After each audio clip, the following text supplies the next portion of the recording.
Meu povinho, bom dia para vocês, hein? São quase 5:30 da manhã aqui, de sexta-feira, e lá vamos nós. Tinha falado que queria gravar vídeo de Cruzeiro e Boca se eu assistisse.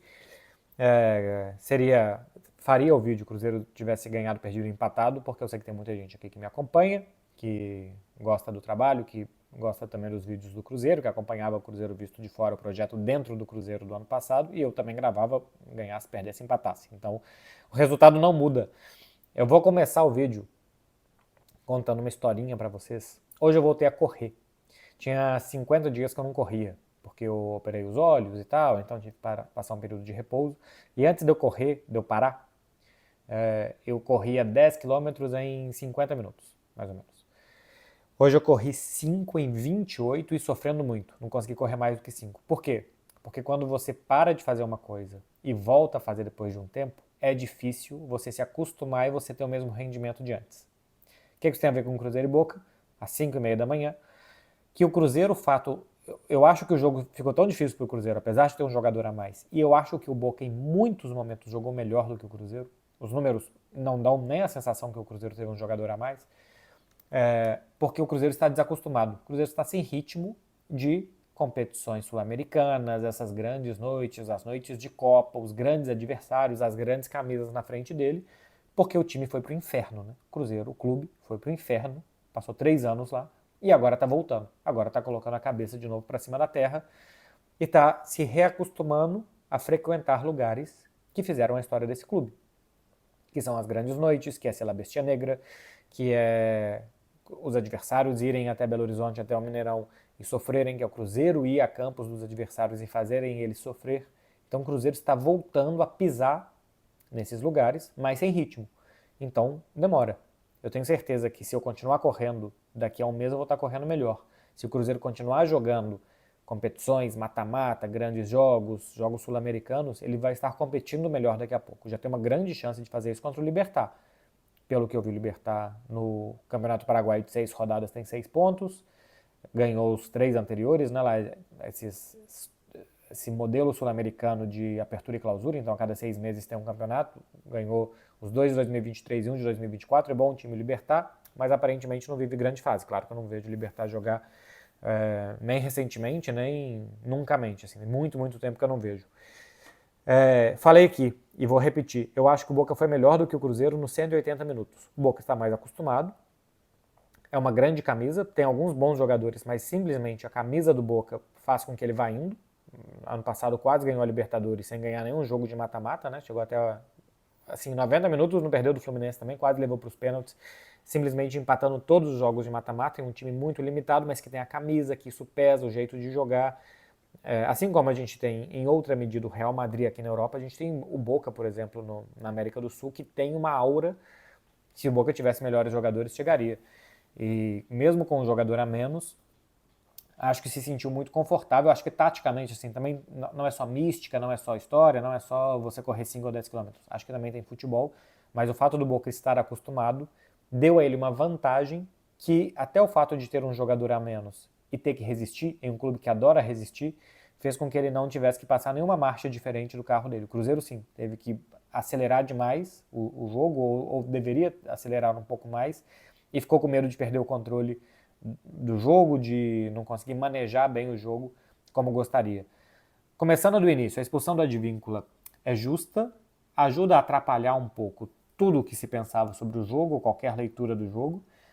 Eu sou normalmente a favor que os árbitros administrem as partidas para elas ficarem melhor, mas não tem como administrar, mesmo que seja com 15 segundos, porque hoje existe uma orientação muito clara e muito óbvia. Se o Vilmar Holda não tivesse expulsado, ele seria chamado certamente pelos árbitros de vídeo, porque tem uma orientação muito clara, que esse tipo de pisão, quando é feito com força, ele deve ser punido com cartão vermelho, porque ele é muito perigoso ao jogador do outro lado, ao jogador que recebe esse pisão. Então, tem que expulsar. Eu acho que, por exemplo, se tem uma falta para cartão amarelo nos primeiros minutos, conversar e tal, e tentar segurar o jogo no início, que não seja distribuindo cartão para todo lado, eu prefiro, como administração de espetáculo. Mas existe aqui uma regra, e se a regra diz que a jogada acontece aos 15 segundos, aos 90 minutos, tem que expulsar, então o Advíncula está bem expulso. Mas isso não mudou muito a postura do Boca, que conseguiu se fechar bem, tirar a velocidade ou de jogo ou da partida, né? Ou de jogo enquanto a bola estava rolando, ou da partida com cera, com um pouco de discussão e tal, que acho que foi muito inteligente do lado do Boca para que o jogo não tivesse ritmo, para que o Cruzeiro não tivesse ritmo, para que o Boca não se cansasse e não se desgastasse tanto durante a partida. Taticamente, eu acho que o Boca esteve à frente do Cruzeiro, porque o Cruzeiro não queria se expor muito, até porque o cenário ficou perfeito para ele Cruzeiro, né? Um jogador a mais, 20 minutos já tinha vantagem de 2-0, jogando em casa.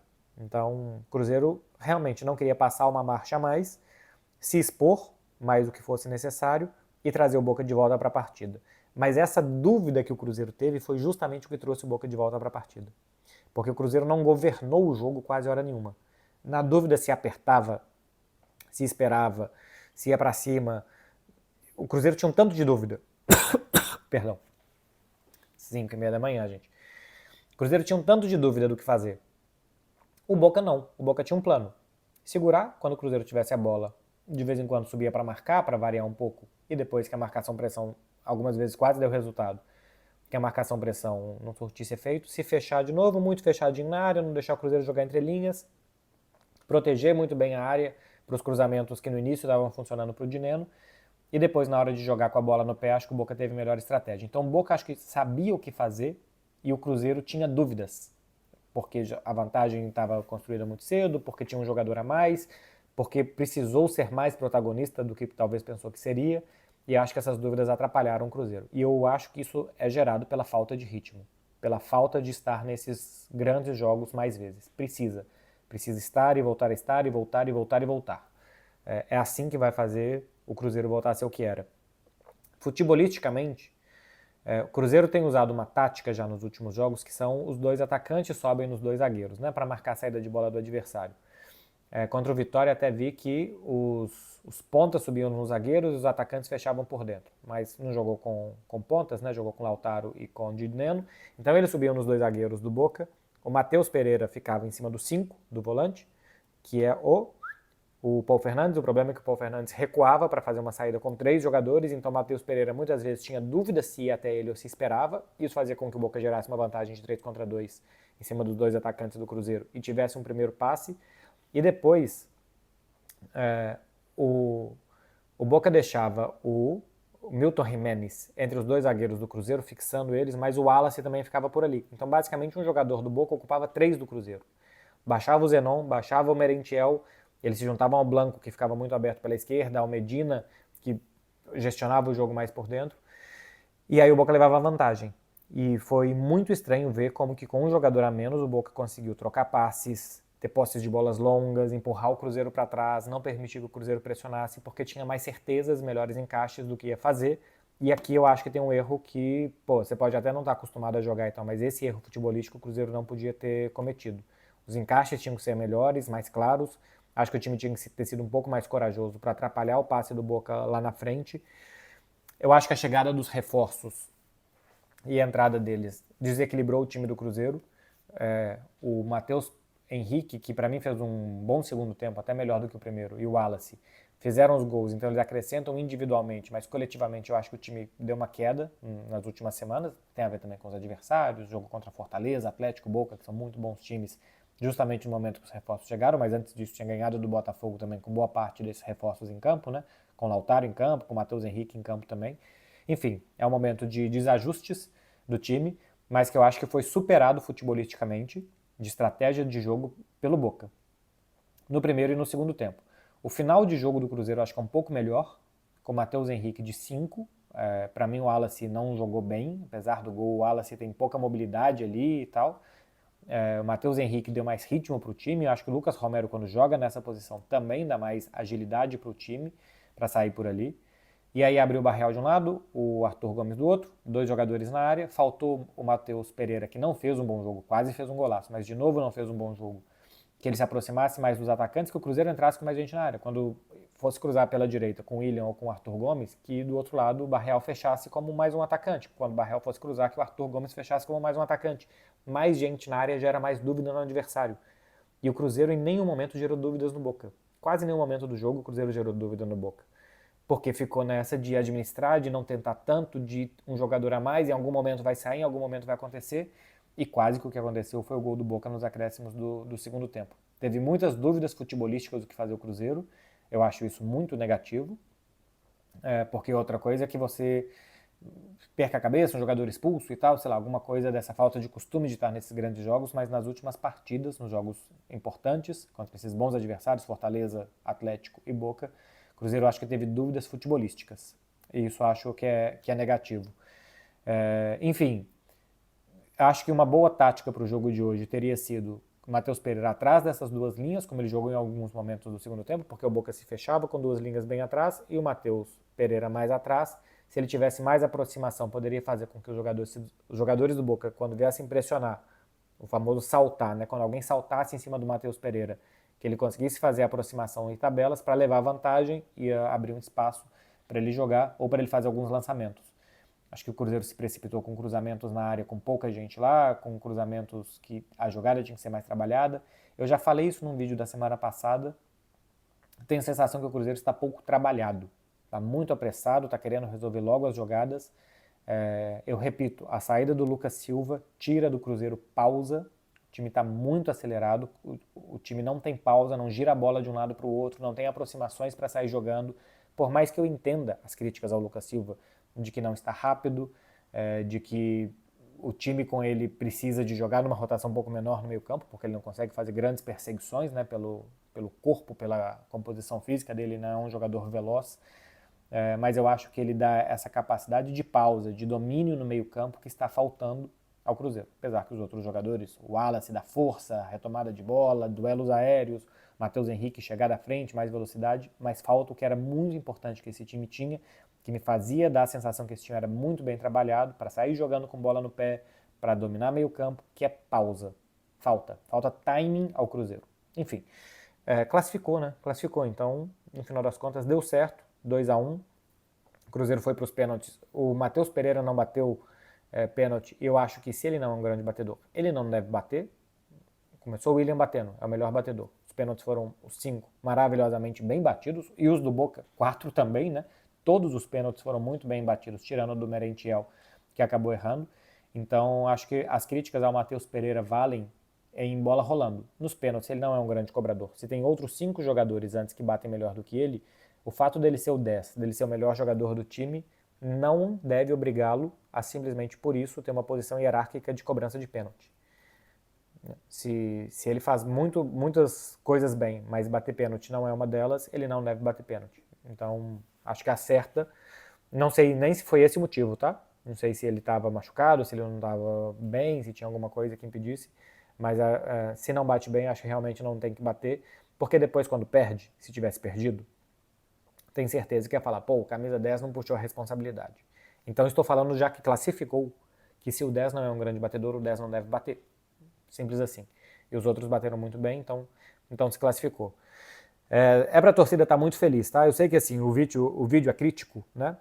Críticas futebolísticas, de estratégia de jogo, de postura dentro de campo, eu sei que porque com um jogador a mais por 90 minutos tinha que ter jogado melhor, tinha que ter dominado mais, não tinha que ter sofrido tanto, mas cara, é falta de ritmo também. Também é falta de ritmo, é falta de estar nessa situação mais vezes. Outra coisa é que o time esteja jogando assim já há mais tempo e também no Campeonato Brasileiro. Aí é uma oscilação que é até normal, né? Todo mundo oscila, todos os clubes do mundo oscilam, quanto mais no futebol brasileiro, que é muito equilibrado, quanto mais o Cruzeiro, que é um time que, repito, está saindo do inferno, que agora começa a colocar a cabeça para fora. Mas é uma noite para o torcedor do Cruzeiro comemorar. Cara, era o Boca Juniors em um mata-mata de competição sul-americana. Mineirão lotado, o jogo antes tinha lá Bomboneira lotada. É um desses grandes clássicos sul-americanos e que o Cruzeiro venceu. Então o torcedor do Cruzeiro tem certeza que estava com saudade de que isso voltasse a acontecer. Eu cresci nos anos 90, vendo Supercopa, vendo Libertadores, vendo o Cruzeiro chegar em final de Mercosul, Recopa contra River Plate. Eu cresci vendo o Cruzeiro construir parte dessa história que ele tem, foi muito dela construída nos anos 90 e eu cresci vendo isso. E eu tenho certeza que o torcedor do Cruzeiro, que há muito tempo não vê isso, talvez desde 2009 ainda tenha aquela cicatriz meio aberta, que o torcedor está doido para ver o Cruzeiro voltando a ser um time competitivo nas grandes noites de Copa.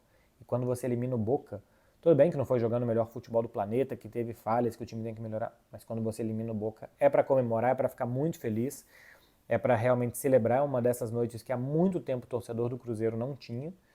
O time passou muito mal de 2019 para cá, então é uma das grandes noites do Cruzeiro dos últimos 4 anos. Apesar de não ter jogado bem, porque futebol é essa doideira. Podia ter jogado bem e não ter classificado. Vocês querem ver uma comparação meio doida que eu pensei durante o jogo? Se tivesse sido Cruzeiro e Red Bull Bragantino e o Cruzeiro tivesse se classificado com mais facilidade, e eu nem acho que seria mais fácil o jogo não, tá? Porque o Red Bull é bom time. Mas se o Cruzeiro, imagina que tivesse sido 1-0 para o Cruzeiro em Bragança Paulista e 3-0 no Mineirão. Tenho certeza que o torcedor não estaria tão satisfeito como esse sofrimento jogando mal 2 jogos contra o Boca. Eu tenho certeza absoluta. Porque é o Boca, é voltar a isso daí que... Isso ajudou a forjar no sentido de formação, né? Porque aqui em castelhano a gente fala, mas ajudou a formar o que é o Cruzeiro. Esse tipo de jogo, esse tipo de confronto, esse tipo de tudo. O Cruzeiro ganhou uma Libertadores em 97 e não era o melhor futebol do planeta, né? Foram 7 vitórias, 6 derrotas, um empate na Libertadores de 97. Mas, pô, foi jogar contra o Colo-Colo no Chile, um jogo dificílimo, e o jogo contra o Grêmio na primeira fase, e jogo na altitude contra o El Nacional. Pô, assim é feita a história do Cruzeiro. E de passar do Boca também. E que eu já tô vendo pessoas que eu sigo em redes sociais da Argentina falando, pô, é muito difícil ganhar do Cruzeiro, o Cruzeiro é isso e tal. Então, torcedor do Cruzeiro acho que tem que ficar muito feliz, apesar das críticas que eu também acho que valem fazer aqui, do nível de futebol apresentado que pode e que tem que melhorar. Veremos o que será contra o Libertad, se essa oscilação do time será resolvida nas próximas partidas. Acho que o Seabra faz um muito bom trabalho, entende muito mais de futebol do que eu, tem muito mais ferramentas e muito melhor e mais informações do que eu para corrigir os problemas do time que certamente ele e a comissão também estão observando. Então veremos, tanto em Campeonato Brasileiro, porque briga por G6 pelo menos, e cara, está a 5 jogos de voltar a ganhar um título sul-americano, né? São 5 mais difíceis, quartas de final, semifinal e um jogo de decisão. Quanto mais perto chegar, mais difícil vai ficar. Mas tá aí de novo. E tem que estar. E se não for esse ano, no próximo, tem que continuar brigando, porque a história do clube foi formada assim, e hoje é uma grande noite, tá, torcedor do Cruzeiro que tá aqui. Ganhar do Boca e voltar a eliminar o Boca, para o que a gente viu que esse clube passou 2020, 21, 22, para pensar que no meio de 2024 tá eliminando o Boca no Mineirão lotado, é para ficar muito satisfeito. Tá falado, gente? Eu volto mais tarde, vou dormir, vou para a prévia do Barcelona daqui a pouco, vou gravar algumas coisas para a TNT e depois eu volto mais tarde para fazer o Beckler Responde da sexta-feira. Se vocês chegaram até aqui com 18 minutos de vídeo, quase 6 da manhã de uma sexta-feira, por dó, curte, deixa um comentário e se inscreve aqui no canal para não perder os próximos conteúdos. Um beijo para vocês, gente. Até mais tarde, até daqui a pouco. Vai dormir agora e vai aproveitar.